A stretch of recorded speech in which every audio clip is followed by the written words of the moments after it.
Hi friends, it's Michelle. You may know me from my YouTube channel here or my Instagram feed in which I am known as a Tape and Twine, but I am just a paper loving artist and collector. And if you are here, it is probably because you know on this channel I share lots of crafty and inspirational videos about junk journals, paper craft, and vintage paper and, collectibles, I guess. Today's video is going to be all about my newest shop update, I guess, restock, whatever you want to call it. I've added 5 new kits to my shop. I've been working really hard, and I wanted to share with you some of my most favorite Victorian treasures that I have digitized for you. So this video will be a little bit of a vintage share, a little bit of hopefully educating you a little bit on ephemera of the late, let's say, 1880s and 90s and turn of the century 1910s. I love this time period of paper, and I scour all of my sources all the time to find unique things that I can collect and then share with you.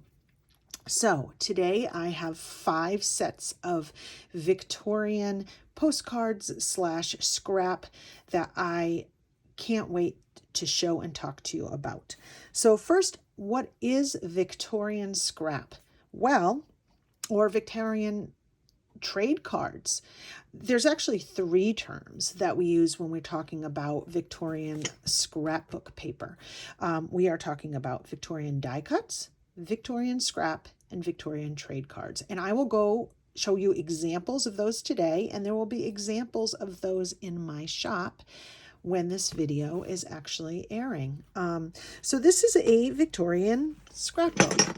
They were very, very popular in the mid to late I would say probably after Civil War up until the turn of the century.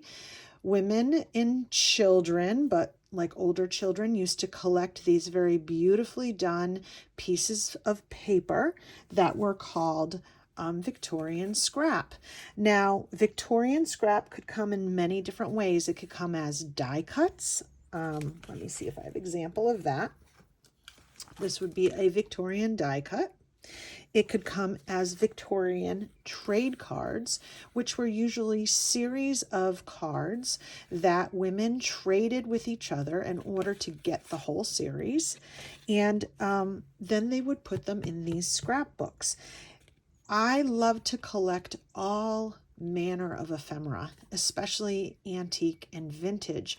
And I decided to, restock my shop with some digital kits that feature a little of all the different kinds that you can find out there, and things that I think would be really awesome for card making and junk journaling, happy mail, folios, you name it. There's a little bit of everything for everyone. So a scrapbook like this would have been very common. And people glued in items in their scrapbook from magazines and, of course, from these types of trade cards. They also did postcards, they did greeting cards, and there was not commercial glue in this time period. So a lot of women would make their own glue from wheat paste.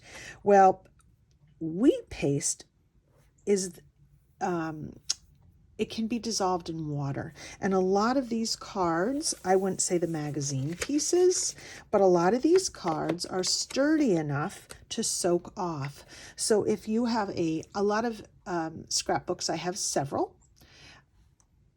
Some of them I would never touch. I would never try to take the cards out of. But then there's some scrapbooks that are in such poor condition, you want to try to save the cards, you can soak them off. So ripping them off, as somebody tried to do here, only damages the scrapbook and usually the card. So soaking them usually is the best way to do it. And some of the pieces I'll show you today, I actually have soaked myself. And these scrapbooks were again, a hobby. They were a place where women would put all their, and teenage girls, I think too, young women would put all their most beautiful pieces of paper. So having said that, I want to share some with you, and then I will show you what I made for kits to be used in this update. So the first one I want to share with you is a kit. And let me say, all of the pieces of paper that I'm going to show you today are part of my personal collection. The way that I believe that my digital store is different from other digital stores on Etsy is that I actually own the pieces, or I have access to the pieces that I scan. They are from public domain in the sense of their age, but they may not be out there for people to use. In other words, nobody has digitally scanned them before. So a lot of these originals are not things you can find in the public domain. These are things that are only parts of private collections. And as a result, these are images that you won't see in everybody's junk journal and papercraft projects. They're unique and special. And I've taken really great care in not only sourcing them from estate sales and antique stores and flea markets and antique shows. I also attend auctions regularly. I have a whole network of dealers and collectors that I communicate with, and I really try hard to find things that are unique and different, and that's what I hope I bring to the table. I am not someone who is designing entire kits full of papers and cards and tags and things like that. I think of myself more as a supplier of gorgeous ephemera that you can't find maybe in your part of the world or in your everyday life, and maybe it's ephemera you would not spend the money on. I spend so much money trying to purchase special things that maybe the average junk journaler or paper crafter would not go out and buy for themselves. And because they're digitized, you can use them over and over. So this set of cards is all Victorian. They're all from the 1880s. They all came from the same scrapbook, and this scrapbook was in terrible shape. So these have been soaked off, or some of them weren't even actually in scrapbooks. So in other words, they weren't even attached. They were just sort of floating in there. So I've digitally cleaned them up, and I'll go into that more later, taken off maybe the aged grime, maybe something that was spilt, or an imperfection like a crease.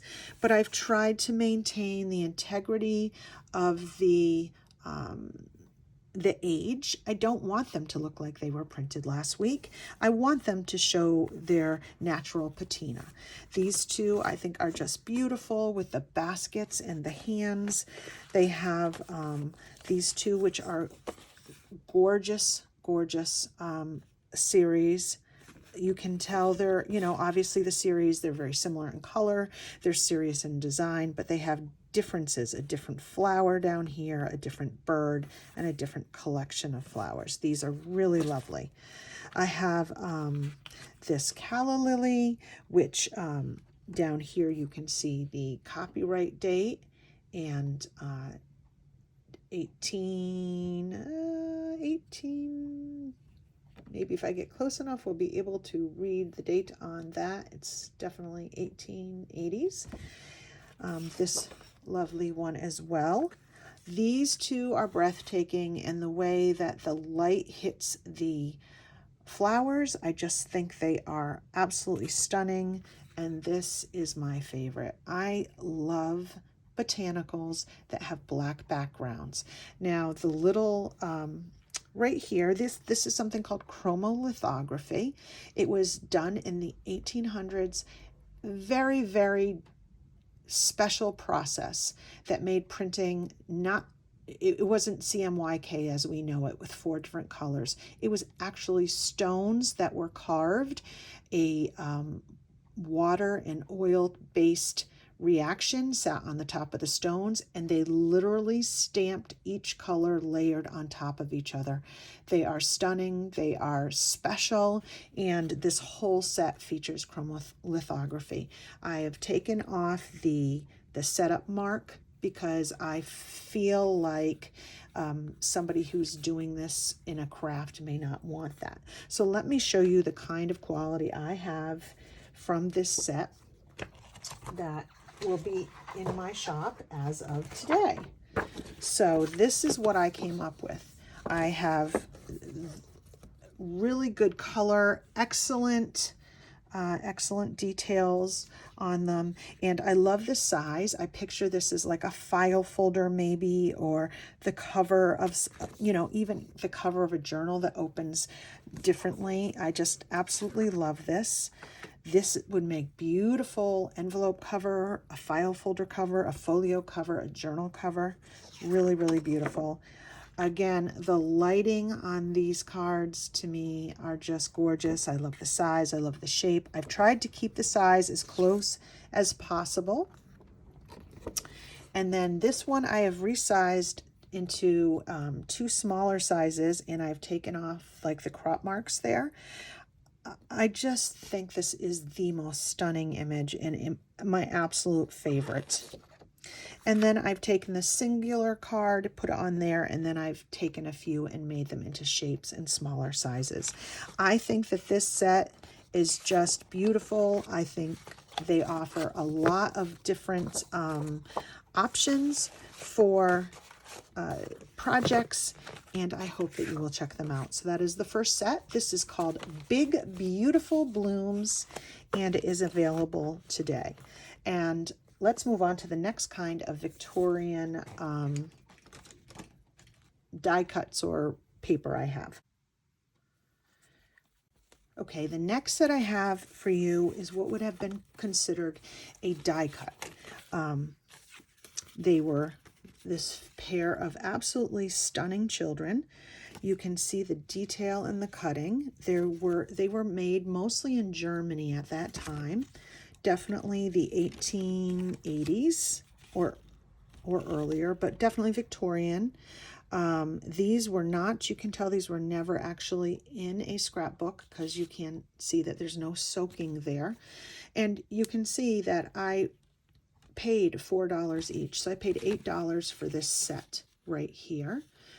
I just loved their eyes. I felt they were stunning. Their detail was amazing. Now I took these 2 faces and I paired them in the same set with these 3 die cuts, which I bought individually and collected into one series. I paid a lot more for this set than I have probably ever paid for a die cut featuring people, because that's not usually my favorite thing. But there is just something about these children's faces. They are absolutely stunning. Their eyes are absolutely beautiful. I loved the frames.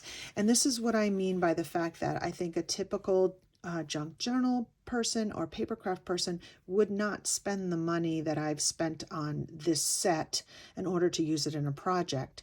So by me making the investment and purchasing them, and then the investment in time of digitizing and cleaning them up, I then pass that along to you at a very affordable cost, I hope. And then hopefully my goal is actually not to make a ton of money. It's just to really pay for the things that I have purchased, and to get back the investment that I have, and to share these beautiful, beautiful images with the world, because to me, this is something that needs to be used in projects. They're gorgeous. So I took those 5 images and I made 2 sheets. The first one gives the frames at the proper size, and I go in, I don't know if I can show an example, but if you can see, there's like a little nick right there. I'll go in and literally digitize each cube. In fact, let me show you how I do that right here. So not to get too technical, but here's a little video of the screen of my laptop. And as you can see, I have my cursor. Each one of these squares is a pixel. And a pixel is what makes up your image, right? So when you have a 300 DPI high resolution printable, you have 300 dots per inch. Each one of these squares is a pixel or a dot, and you can see where the white is that I'm covering right now. That might be a nick. That might be a worn edge. And I'm simply going in and dot by dot correcting the parts of the cards and the paper that have imperfections or where that is something that maybe you might not want. You might not want to have a rip or a tear. And I am trying to correct and clean up and repair the 100 years of wear and tear that some of these images have had. And I do that meticulously for every single piece that I put in my shop.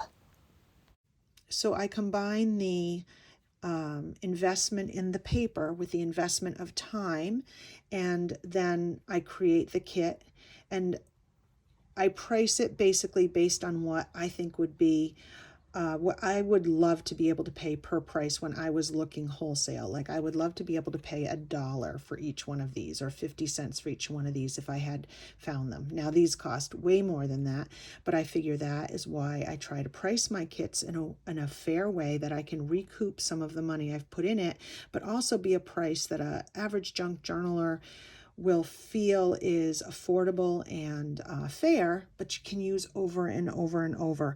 I want to put out things that aren't just like a one-time shot. There's something that you will find so many projects to put them in, or a very special project. So I've taken that and I've also reduced it into 2 other sizes. I think this is a perfect size for the front of a cover of a journal. These would be beautiful as a window, on a tag, even as part of a tuck spot. And then these I thought would be beautiful, this size, to be used as paper clips or tabs sticking out of a journal, or even if you punched the faces out, you could use them in actually like jewelry or things that hang out of the book. I just thought that that would be a very useful and beautiful way to use them. As somebody who does work with these things in my projects, I try to think about how I would want them in a kit so that I could use them. And if I didn't have the ability to do all the resizing, which sizes would be most useful to me. The second one, I felt like these were a little big for what the average person would use. So I've reduced them down to a size that I think would be great on a cover or in a journal, and then a little bit smaller. And then I've also placed them on backgrounds, some vintage paper and some antique lace I have. I've scanned both of those and layered them so that these can then be punched out and used. And this is one kit together, this 2-piece. This is called A Charming Children, and this one is also in the restock. Here is a set that just captured my heart. To me, this is so American. It's so unique. I love the colors, and I fell in love with this, and I could just picture what a charming little journal or folio these would make. So are these a set? Well, these are 4 postcards, all turn of the century. In fact, I think they were in a scrapbook, and this is a good example of seeing where somebody pulled them out of the scrapbook and left some damage there, which I have gone in digitally and repaired so that your copies will not have this on that. Your copies will actually be cleaner, and this one actually was not used. So this came out of a scrapbook. I actually purchased this from a auction in Colorado, an online auction. Had purchased them and had them shipped to me. These, you can tell by the size, they were not all part of one set, but I think the images were all drawn as one set. And I have seen these images, but you can see like there's a different size. This one has a number on it and says rodeo. Oh, roped, I'm sorry. And this one says hurry up. So clearly these were both part of that set, and the artist's name is right there if you want to look it up. And this one was sent in 1911. This one was not used, so that gives you a blank back. These two are the same size and have similar printings back here. So this was also made in a set, and this was printed in Germany. So these two were sent in, let's see if I can see the date, 1908 and 1909.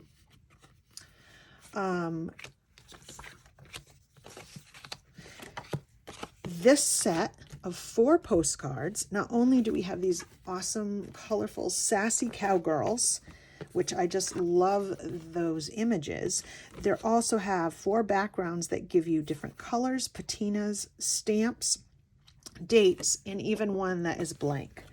So I have made them into a set of 2. And what I think, as a creator, I thought what would be most important is to line them up in a way that you could either cut them this way or cut them this way and fold on the gutter, and they'll line up with the postcard. You could also mix match the backs. You could also cut them out separately and use them as 4 pieces. I have tried to set it up so that you have all sorts of options. You have options to put this back with this front, or this back with this front. You have an option to go this way or this way on this one. And I just think that it's just a great kit. And even if the cowgirls are something you won't use all the time, the backs of the postcards are excellent. So this is called Ride 'em Cowgirl, and this is a antique turn of the century postcard lot set that is in my shop now.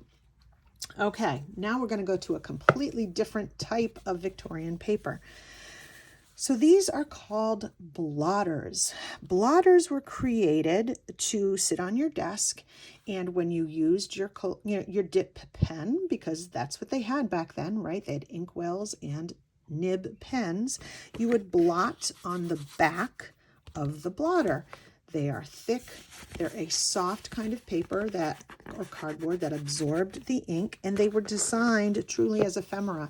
They were designed to be something you didn't keep and that you threw away. You filled the back with ink, and then you could throw it away. Or if it didn't bleed through, you could fill out the black back, and then you could glue them in your scrapbook. Luckily, whoever purchased this set of blotters never used the blotters and kept them just on her desk. I love that they're two-tone. They clearly are not, I don't believe they're Victorian 1800s. I believe they're probably closer to turn of the century. And I loved that they are black ink and orange ink, and they have some muted colors. I think that these colors, they're also like the 4 seasons. There's like summer, spring, and then I would say maybe not winter, but definitely more the fall. And I think these colors would be great in a fall journal, obviously, and something with Halloween because of the colors.